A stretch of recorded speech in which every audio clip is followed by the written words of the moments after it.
Cours dédié pour l'élévation de l'âme de Rechav ben Esther de Chrono Levracha. La question de David.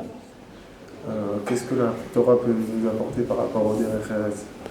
Qu'est-ce que la Torah peut nous apporter par rapport au Derech Eretz? Derech Eretz, en bon français, savoir vivre. Littéralement, Derech, la voie de la terre. La terre, c'est les gens. La voie des gens bien. Il faut comprendre une chose super basique qu'expose Rabbi Chaim Vital. Rabbi Chaim Vital, c'est toute la Kabbalah moderne, mais il a écrit un livre qu'on peut lire sans être kabbaliste, qui s'appelle Sha'arei Kedusha, les portails de la sainteté.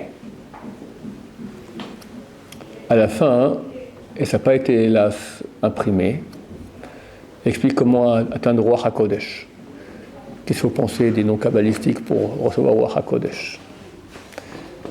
Mais pour arriver à la fin, il faut d'abord faire tout ce qui est marqué avant. Et commence son livre, il explique qu'il y a 4 sources spirituelles par lesquelles le monde a été créé. Ce que nous voyons dans la mystique juive est basée sur des notions basiques, que tout ce qu'on a ici sur Terre correspond à une réalité spirituelle. Comme tu as le temple de Jérusalem, tu as le temple d'en bas, qui correspond au temple d'en haut. Une réalité spirituelle. Maintenant, tout ce que tu as ici sur Terre ne peut exister que s'il a son correspondant spirituel. Alors, il y a 4 bases spirituelles qui ont leur correspondant terrestre. La terre, l'eau, le feu et l'air. Tu as un feu spirituel, mais tu as un feu physique. C'est vrai que le feu, il est bizarre parce que sa réalité, c'est consommation de toute réalité. C'est la seule chose sur Terre dont la réalité est la destruction de réalité.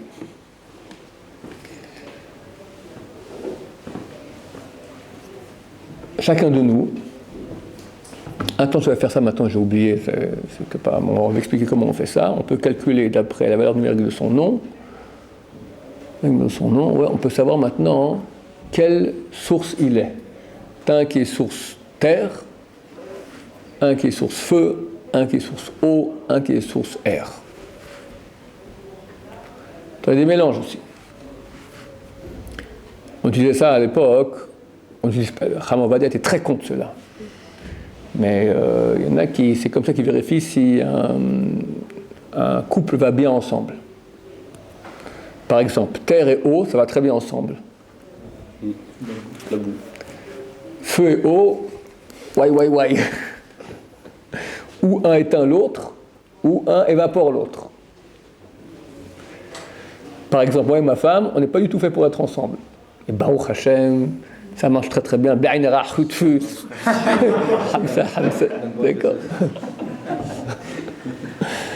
Pourquoi? Pour vous dire qu'il ne faut pas croire à ces trucs-là, c'est des trucs très très bancals. Il y a un livre qui parle de cela, je crois qu'il s'appelait Chaim Verefoua Mirushalayim ou Maré Eladim. Il y a 2 bouquins comme ça, il les a jetés de sa maison. Pour bien montrer que c'est contre. Donc, en tout cas, pour revenir à notre sujet, donc on a 4 bases. Maintenant, ces 4 bases correspondent aux 4 lettres du nom de Dieu, qui sont dans la sainteté. Ces 4 bases, elles sont les bases donc, du monde, mais elles peuvent aussi être dans l'impureté. C'est quoi l'impureté de ces 4 bases? C'est 4 axes de mauvaises midotes qu'il y a en nous. 4 axes de mauvaises midotes. La terre, c'est la force de gravitation, d'accord, la lourdeur. Ça veut dire la paresse, la tristesse, pas envie de bouger, d'accord, la déprime, j'ai rien envie de faire, ou j'ai la paresse de faire. Comme la terre qui est statique, qui va vers le bas. Le feu, c'est la colère. C'est le feu. Colère et orgueil, qui monte sur quelqu'un. L'eau, c'est l'envie. Tout est à vote. Nourriture, femme, argent, pouvoir, toutes des envies. Et l'air, c'est la parlotte. Alors parler, blaguer, parler, blaguer, parler. Il y a des fous, des nouvelles, d'accord, tu étais au courant, machin, et lui, qu'est-ce qu'il a fait? Parler surtout, être au courant de tout, surtout, partout, toujours. Il n'y a aucun qui est bon. Pardon? Il n'y a aucun qui est bon des 4. Les 4 sont mauvais. Ça, c'est, j'ai dit. Il y a les 4 noms de Dieu, tu as les 4 bases de la terre, et tu as leurs correspondants en mal, qui sont les 4 axes des mauvaises midotes. Maintenant, un temps, je le savais, mais j'ai oublié, hélas. Il faut imaginer le nom de Dieu, Yud-Ke, Vav-Ke. Chaque lettre correspond à une de ces midas-là. J'ai oublié qui correspond à quoi. Et si tu peux le voir bien, tu vois distinctement, noir sur blanc, c'est marqué en flamme noire sur flamme blanche, tu vois les 4 lettres du nom de Dieu, distinctement, c'est-à-dire que tu es réparé au niveau de ces 4 midotes, qui sont la base de tout. Et quand tu vois une lettre que tu n'arrives pas très bien voir, ça prouve que là, il y a du travail à faire encore, tu n'es pas encore OK, mon cher ami. Je ne sais plus comment. De toute façon, on se connaît. Hein. Il n'y a rien qui va. Je suis d'accord avec toi. C'était quoi le sujet? Derech Eretz. Maintenant, comme explique Rabbi Chaim Vital, et le Rav Wolbe reprend ça aussi, il dit les 613 mitzvot sont plantés dans ces 4 bases. Comme si on aurait un terreau, d'accord, de la terre, et tu plantes dedans les mitzvot. Donc, si ces bases-là, elles sont réparées, elles sont bonnes, c'est-à-dire que tu n'es pas paresseux, tu n'es pas orgueilleux, tu n'es pas envieux, et tu n'es pas parleur, alors les mitzvot peuvent pousser. Sinon, elles ne peuvent pas pousser. Ça, c'est le principe profond de ce que on dit Chazal en une petite phrase. Derech Eretz kadma la Torah. Le savoir-vivre passe avant la Torah. Torah, c'est les mitzvot. Savoir-vivre, c'est comment vivre de façon juste. Quelqu'un qui est paresseux ne peut pas vivre comme il faut. Il fixe un rendez-vous, il n'arrive pas à l'heure. Mais on doit rendre un service, il dit, regarde les enfants, fais ça, enikoar. Je ne sais pas comment on dit en français, je n'ai pas la force. Je suis fatigué. Non. En hébreu, c'est tous les enfants disent enikoar. Je n'ai pas la force. D'accord, c'est la phrase que tu entends le plus de fois par jour. En français aussi, j'imagine. Je n'ai pas envie, je n'ai pas la force, d'accord. La flemme. Paresse, la flemme. La flemme, il ne dira pas parce qu'il sait que c'est négatif. Je n'ai pas la force. C'est-à-dire que j'aurais bien voulu, mais je n'ai pas la force. Je suis malgré moi. Comme Esav. Esav, il dit Ki'ayef Anochi. La première fois où Esav parle dans la Torah, la première fois, il dit Ki'ayef Anochi, car je suis fatigué. Aliteni, abreuve-moi, gave-moi de ce rouge, car je suis fatigué. Fatigué. C'est la terre. Le feu, l'orgueil. Alors, qu'est-ce qui va par exemple, nous empêcher de faire des mitzvot? L'orgueil, beaucoup. L'orgueil, par exemple, il ne faut pas être vindicatif, pas avoir rancune, pas vouloir se venger. Quelqu'un qui m'a fait du mal, je en veux. La colère, c'est interdit. Si je suis orgueilleux, je serai en colère, c'est forcé, ça marche ensemble. Beaucoup d'autres mitzvot sont impossibles si quelqu'un est orgueilleux. Le shalom. Pour vivre en shalom avec les gens, il faut savoir s'écraser. Comme j'expliquais aux khatanim, donc ils vont se marier, pourquoi Dieu a créé le mariage? Un homme rencontre une femme, il s'aime, c'est beau, les papillons, les fleurs. Pourquoi Dieu a fait tout ça? Pour apprendre à s'écraser. S'écraser. C'est pas romantique. C'est pas ce qu'on raconte sur la choupa au khatan et la kala, mais c'est la réalité. Ah, mais si un homme, apprendre à être combien, Chazal disent, comme Iskopa Nidreset, comme le seuil de la porte, que tout le monde marche dessus. Tu te mets sur la porte, tous les gens qui marchent, ils passent, ils te marchent dessus. Mais avec sa femme, si avec sa femme, au bout d'un moment, tu sais que tu as posé la même question il y a 3 mois en me disant, je ne vais pas être un pigeon. À la même place tu étais, elle est la même chose, on ne va pas être un pigeon. Oui, non mais d'accord, mais là s'écraser, c'est... Alors je vais expliquer. Ok, j'expliquais ça, je vais expliquer. Tu as raison, tu as raison. Tu as raison que je dois bien préciser de quoi il s'agit. Si sa femme, elle n'aime pas ça en fait. Alors regarde. Je vais expliquer. S'écraser, ça veut dire ne pas réagir. quelqu'un m'a fait du mal, quelqu'un m'a manqué de respect, quelqu'un a fait un truc qui est franchement honteux, d'accord? Ma femme qui s'énerve, tout bêtement.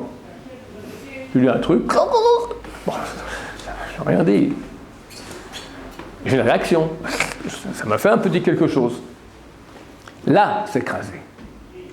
Je me tais. Je cède. Tu dis rien? Attends, rien.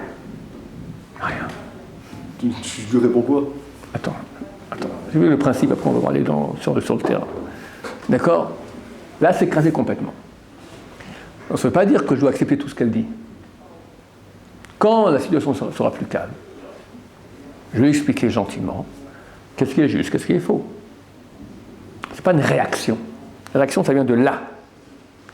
Quand je réagis de là, son là aussi est là. Il faut comprendre. Il y a en nous des fauves, un lion. Moi, je suis un lion, elle, c'est une panthère. Maintenant, ils dorment.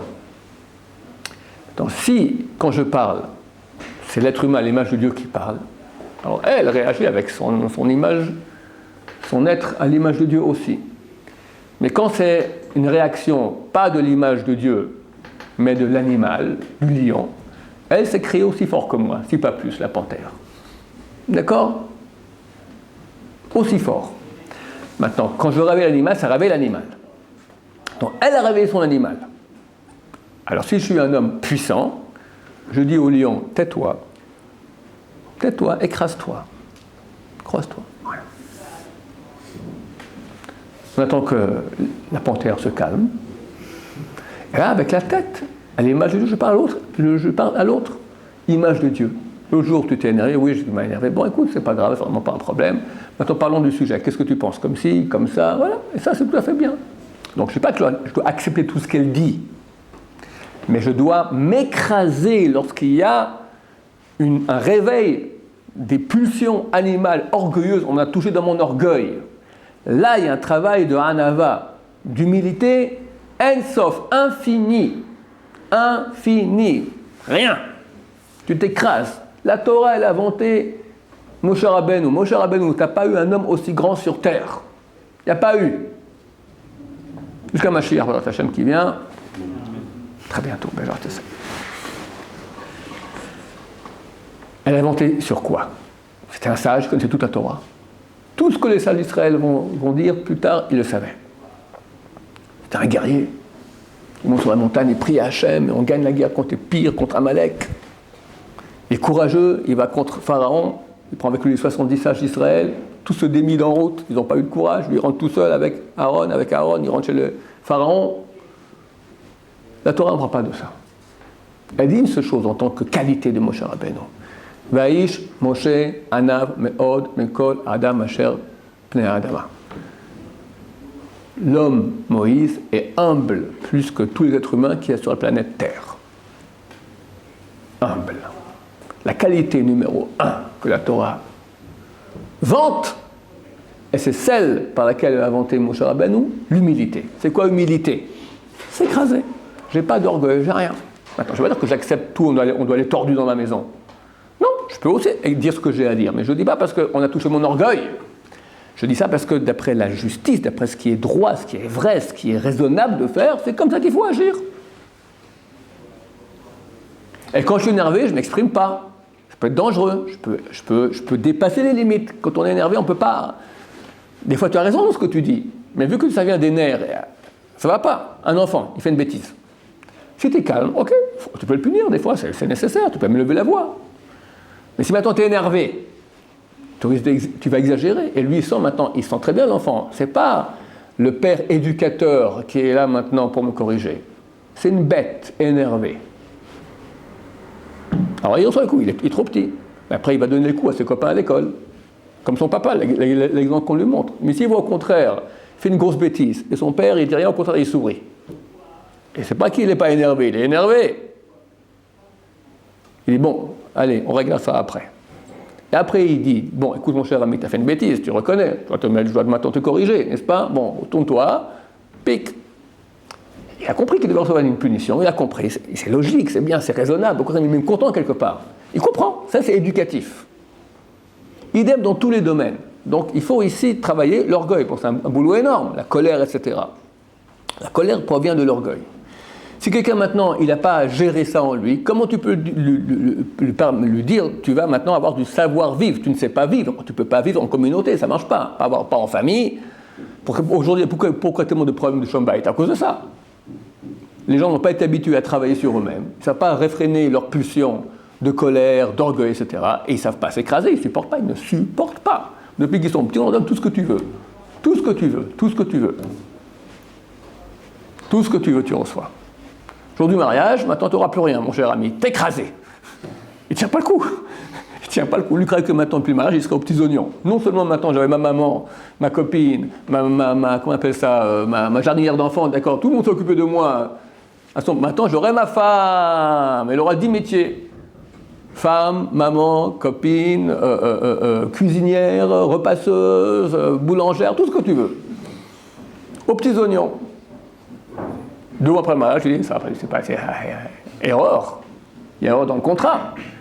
Moi, je voulais profiter. Mon cher ami, t'as rien compris. C'est un esclavage. T'écraser. C'est la raison pour laquelle Dieu a créé la femme. L'homme et la femme. Les deux séparés pour apprendre à s'écraser. Et si ça ne marche pas, c'est terrible. C'est terrible. La femme, elle est digne. Alors, si elle ne reçoit pas, si tu ne comprends pas avec elle, elle sort les griffes. Il n'y a pas des femmes qui s'énervent encore plus quand on dit rien? Oui, c'est ce que je vous dis, c'est ça? Absolument. Très bien, c'est ce que tu voulais dire auparavant. J'ai dit qu'on en parlera après. Réponse. Ce dont je parle, il faut lui en parler. Je vais expliquer que tous les deux, c'est normal, on n'est pas des grands tzadikim, donc on risque de temps en temps de s'énerver, de ne pas être d'accord, et il y a le risque de l'escalade. Tu dis un truc pas très sympa, ping, elle te répond, toi tu t'es vu, t'es comme moi et tes parents aussi. C'est un pong. Pas de rapport, mais c'est comme ça. Toi tu dis, mais quel rapport? Tu t'énerves. Ah, tu me fais un ping-pong. Alors c'est ta belle ping-pong. Attends, je te fais un tennis. Toi et toute ta famille. Alors toute ma famille, toi avec ta tête d'eau, elle te dit déjà un gros machin pas beau, d'accord? C'est le tennis. Après on passe à la pétanque, après au bowling, après au missile solaire, à finir les scoles et la bombe atomique. Escalade. Et tout le monde regrette. Mais parce qu'on joue maintenant, c'est plus la tête, c'est maintenant, chacun a été touché, donc il réagit, et tac. Et l'autre il dit comment après? Ça va très vite, chez Mishmor. Comment se maîtriser quand on parle de nos parents, par exemple? C'est extrêmement dur, c'est impressionnant. C'est plus que, enfin c'est, je sais pas, c'est pas possible, c'est impossible. Ça dépend de l'éducation qu'on a reçue, ça dépend du background de lequel on vient. Il y a des gens qui ne savent absolument rien. Les parents, ce que tu veux. On comprend que la personne est là en face, elle est énervée. Il faut savoir, s'écraser, ça veut dire que chaque fois que je suis touché, je passe outre. Pas grave. Et je vais dire un truc très profond. Le monde va très mal aujourd'hui. On est au bord du gouffre. Ça va être total, terrible. Qui va survivre? Hachem va juger. La justice d'Hachem est extrêmement rigoureuse. Rigoureuse. Il faut que je trouve quelque chose qui va permettre que Dieu ne va pas me juger de façon rigoureuse. Personne ne peut dire je mérite. Personne ne mérite. On a tous des gros problèmes. Il faut que je trouve maintenant une solution qui permettrait que Dieu va être Rahamim, va être miséricordieux avec moi. Quel est ce moyen? Quand moi je peux avoir une réaction d'après la justice rigoureuse, tu as parlé sur mes parents, et ben moi maintenant, je ne parle pas pendant 2 jours. Din, tu as peut-être raison. Mais raison, c'est din. C'est raison, ça veut dire c'est la justice. Tu dis, écoute, tu as parlé sur mes parents, ça peut me toucher, mais je te pardonne, franchement, je t'aime comme avant, il n'y a aucun problème. C'est une gvoura, c'est une puissance énorme. Chez toi, il y avait 2 parties. Une partie qui dit, mon cher ami, t'as raison, vas-y, rentre-lui dedans. T'as raison, c'est la raison, c'est ce qu'il faut. Je suis pas un pigeon, d'accord, comme tu vas dire, je suis pas un pigeon. Une fois, il y en a qui dit, hey, laisse passer, sois miséricorde. C'est vrai que tu as raison, laisse passer. Comme tu agis, comme on agit avec toi dans le ciel. Exactement. Et d'habitude, c'est même une épreuve quand on va pouvoir comment tu agis, pour avoir que tu reçois la trecha. Si mais t'envoies une trecha et tu attribué la justice, Dieu a la même chose. Dieu, il dit miséricorde, lui. Mais il a créé une chose qui s'appelle Midat Adin. La tribu de rigueur qui vient, qui dit à Hachem, allez, rentre-lui dedans. Il a mis, regarde ce qu'il a fait, tac, tac, tac, tous ces péchés-là, et ça. Donc Dieu, il est juste aussi. Alors la tribu de justice vient lui dire, vas-y, il doit être juste. L'argument qu'il peut donner compte, t'as raison, d'après justice, t'as raison, mais lui-même, regarde, il ne fait pas la justice. Il est miséricordieux. Alors moi, donc il mérite maintenant qu'il joue avec lui aussi la même façon d'être, qui est miséricorde. Et là, on peut passer. C'est notre seule chance de passer. S'écraser. En sauf. Sans fin. Je répète, c'est pas que je dois tout accepter. Je peux après en parler, ok, mais au niveau des pulsions, et Dieu aime ça beaucoup. C'est la plus grande mida. Ça, c'est le feu. Après, qu'est-ce qu'on avait ? L'eau, l'envie. Alors là aussi, quelqu'un qui n'est pas réparé à ce niveau-là, il n'a pas à savoir vivre, il ne pourra pas faire la Torah. La Torah te dit maintenant, manger cachère. Tu es dans l'avion. Tu n'as pas commandé glatte. Mais c'est El-Al. Alors tu as la cachère du Rav Swissa de l'Ode. Bon, c'est pas du cochon. Mais le Rav a dit c'est pas cachère, c'est pas génial. Franchement pas génial. J'ai faim. Alors, l'animal en dedans qui a envie, il dit bon, c'est pas interdit. Puis tout le monde mange, puis d'ailleurs voilà, il y en a un là-bas, barbu qui mange aussi. Allez, je ferai une bonne bracha au moins. Et puis un qui met de côté, puis c'est tout. Non mais ça n'a rien à voir, mais ça n'a rien à voir. Parce que moi par rapport à ça, je pense que je peux me travailler tout ça, c'est très facile pour moi je pense. Mais le fait de s'écraser par rapport quand on tasse... Attends mon cher ami, il y a d'autres envies aussi, il y a d'autres envies. Les femmes. Tu vas te marier, Béat Hachem. Bientôt, Béat Hachem.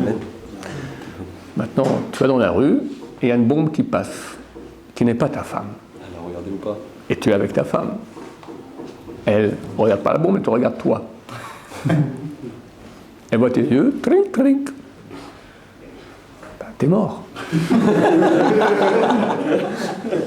Ça existe une autre bombe à part notre femme ? Hein ? Ça existe une autre bombe à part notre femme ? Attends. Quand tu auras 60 ans, elle aura 59 ans, et tu auras, en mélange, les bombes, elles ont toujours 20 ans. C'est marrant, hein ? La nôtre, on avait une bombe, mais elle prend de l'âge. Et les hommes regardent les femmes, ben, j'en ai vu, moi, des 80, 90, et elles ont les yeux bien en face des trous, ça ne change pas, hein ? Il reste même des Sahara tordus.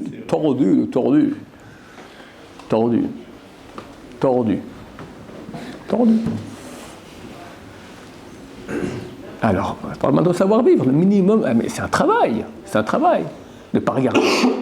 C'est un grand travail. Les femmes, elles ont conscience qu'on a ce Yitzhara vraiment fort. Elles ne savent pas ce que c'est. Ça peut être c'est pas un gros sujet à discuter. Rien que le fait qu'on peut le vouloir. Tu me rappelles maintenant ce que j'étais en train de parler. Je reviens. N'oublie pas ta question sur les yeux, etc. Donc on parle avec sa femme. J'ai dit pour le cas maintenant où elle veut que tu répondes, n'est-ce pas ? Je n'ai pas répondu. Donc dans les moments où on est en bonne relation, tout va très bien, on va établir des stratégies de qu'est-ce qu'on fait dans une situation de pression. Tu lui expliques, écoute, c'est dommage que lorsque tu es énervé, je te réponde. Parce que ça va m'énerver. Moi, je ne vais pas me retenir, je vais te répondre. Donc, c'est ping-pong, tennis, pétanque, machin, etc., bombe atomique. Dommage. Donc, on décide que lorsqu'on sent qu'on est énervé, on ne répond pas. Pour le bien de la famille. Parce que je te répondrai comme il faut tout, mais pas quand je suis en situation où je risque de m'énerver parce que tu es énervé toi. Quand tu es énervé, forcément, ça m'énerve rapidement moi aussi. J'ai aussi un fauve en moi, un lion. Donc quand c'est la panthère qui s'exprime, le mot lion, je peux me retenir, mais je ne suis pas Goldorak, d'accord ? Donc le lion, il va s'exprimer rapidement, et là, on part en cacahuète. Donc on fixe maintenant que dans tous les cas où on sent que la pression, elle monte, on décroche tout de suite. C'est le feu. Bien que tu veux que je réponde, ben non, c'est comme ça. Sur le moment, ça apporte pas une sorte de presque haine à la fin. Envers notre, ça peut pas amener une haine à la fin envers notre femme. Dire je me tais. Mais beaucoup plus de haine que quand elle va te traiter de tous les noms. Toi, toute ta famille, c'est pas, tu pardonneras jamais. Ouais, mais c'est quand même, ça apporte un mot à Ouais, côté, c'est quoi. ça apporte. Hein? En fait, ouais, après, on a un sentiment par rapport à ça. Regarde, d'abord, tu as un exemple. Elle voit que tu te retiens et que tu ne réponds pas.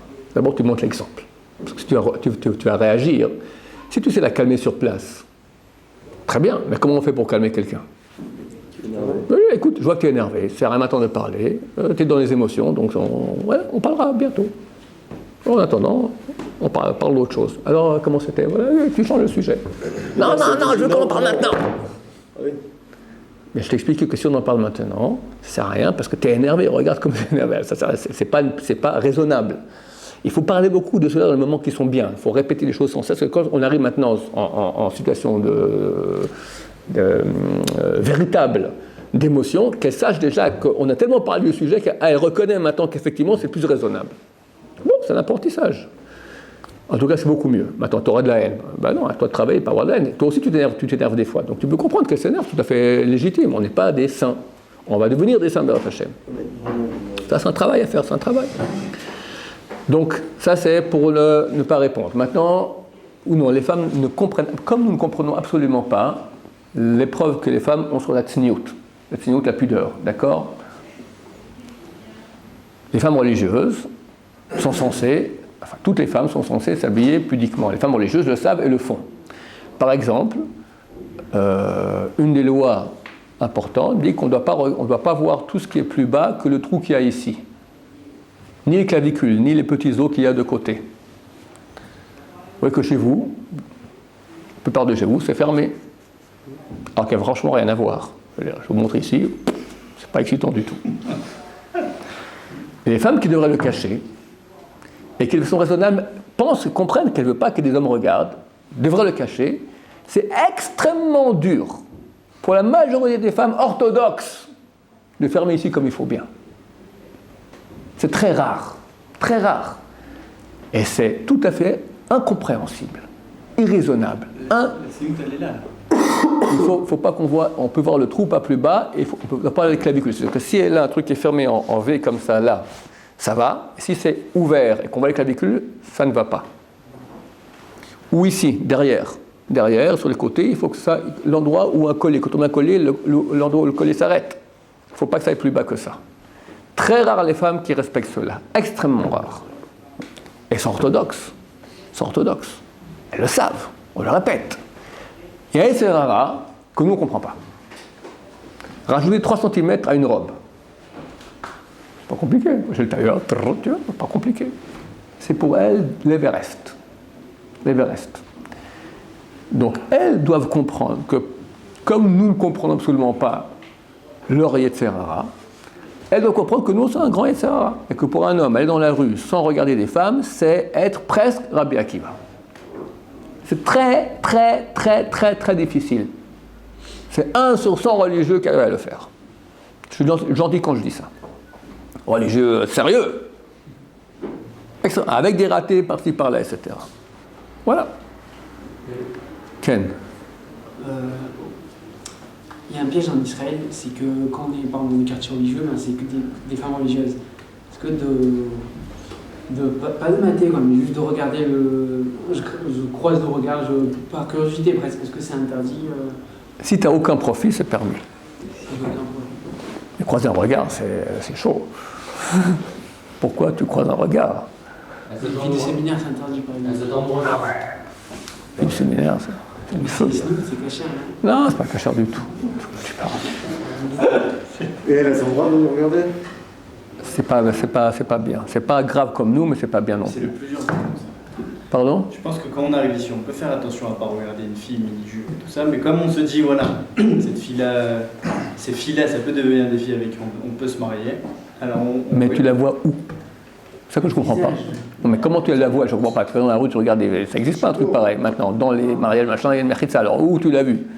Ah ouais. Ouais, t'as envoyé une photo, hein? On est Tu vas pas rencontrer ta femme dans la rue. Non, mais il faut faire attention des fois. La trompe, des fois, c'est commercial. Eh ben, on regarde pas, messieurs. Il ne faut pas regarder. On ne cherche pas sa femme dans la rue. Voilà. Ni au mariage, ni en Shabbat Barachot, ni rien du tout. On cherche sa femme chez le rabbin avec la barbe. Voilà. Lui te donnera notre Hachem, il te proposera des choses qui te. Voilà, peut-être même. Est-ce que c'est assez sujet à dispute sur cette chose? Parce qu'elle, les Israéliens, Oui. elles sont dans la signaux, ils sont Oui. vers elles-mêmes. Alors que nous, c'est une autre femme qu'on regarde. Donc, c'est pas Non, tu peux lui dire de même que si maintenant elle n'est pas signaux, elle attire le regard des hommes, tu peux lui dire que tu n'es pas content non plus. C'est la même chose. Il faut utiliser quoi, son argument contre elle pour nous sauver à nous. Elle peut. Non, je me mets à la place d'une femme parce que ça peut être. Tu lui dis, écoute, ça y est, etc. On fait de notre mieux. Toi non plus, tu n'es pas parfaite. Ouais, on se bat. Ok, messieurs. Donc, reste encore la parlotte, qui est aussi par le savoir-vivre. Parlotte, c'est quoi? La shonara, mensonge, flatterie, rigolade, trop, type qui rigole toujours, d'accord? Ces choses-là font aussi que tu n'es pas un type, d'après la Torah, inserçable, comme ça on dit, inserçable dans la communauté. Donc, le savoir-vivre avant la Torah. Une fois que tu as ça, alors c'est beaucoup plus facile de faire toute la Torah. Baruch Adonai, Amen.